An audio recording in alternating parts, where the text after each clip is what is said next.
माँ का प्रेम कोई धन दौलत दुनिया नहीं दे सकती। माँ तो माँ है, माँ का आंचल ही सर्वज्ञ धन है। माँ से बढ़ के इस जगत में कोई है नहीं। माँ तो माँ, माँ तो ममता की मूरत होती है।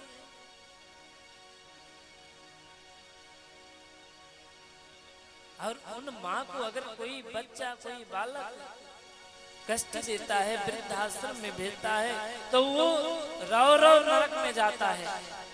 जीवन पर्यंत उसकी मुक्ति नहीं हो सकती। कितनी भी गया श्राद्ध किया जाए, कितने भी पिंडदान किए जाएं, पर ऐसे दुष्ट निशाचर पुत्र रौ रौ नरक में तड़पते हैं। जो अपनी माता पिता की सेवा नहीं करते, घर से बाहर निकाल देते हैं, उनको छोड़ देते हैं, ऐसे पुत्र रौ रौ नरक में जाते हैं, जीवन पर्यंत तड़पते हैं, जलते हुए अंगार में फेंक दिए जाते हैं। भगवान की भक्ति, भगवान का पूजा तब आपके काम में आएगा जब माँ की पूजा करोगे, पिता की पूजा करोगे, माँ पिता की सेवा करोगे। उन्हें एक बार मैं एक जगह गया था, वहां पे एक देवी जी मुझे मिली और अपने ससुर को इतनी गाली दे रही थी। अरे महाराज जी क्या बताएं, ये बुढ़ा 5 बजते ही सुबह अलार्म बज जाएगा, 7 बजे चाय चाहिए, 9 बजे नाश्ता, 12 बजे भोजन, फिर 6 बजे भोजन, कितना खाता है।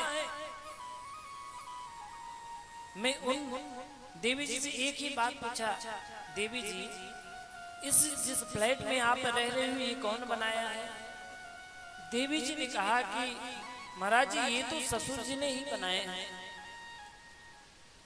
और वह बिल्डिंग लगभग 5 फ्लोर की 5 महल की वह बिल्डिंग था।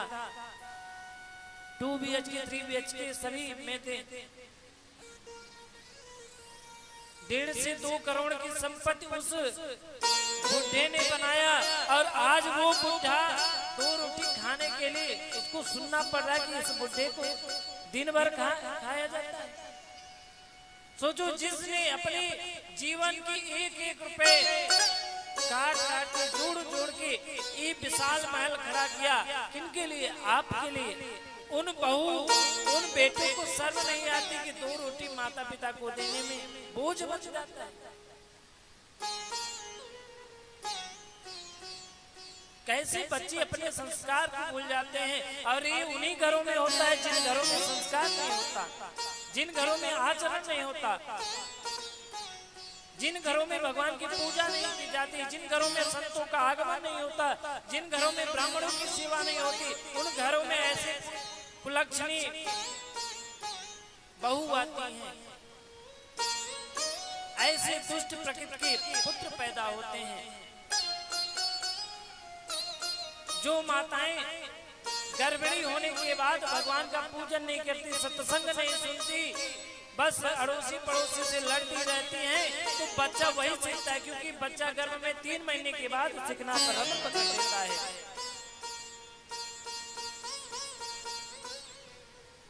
तो जब भी कोई गर्भिणी हो तो उस समय तो अति आवश्यक है आपको भगवान नाम कीर्तन करने की, भगवान की कथा सुनने की, सत्संग सुनने की।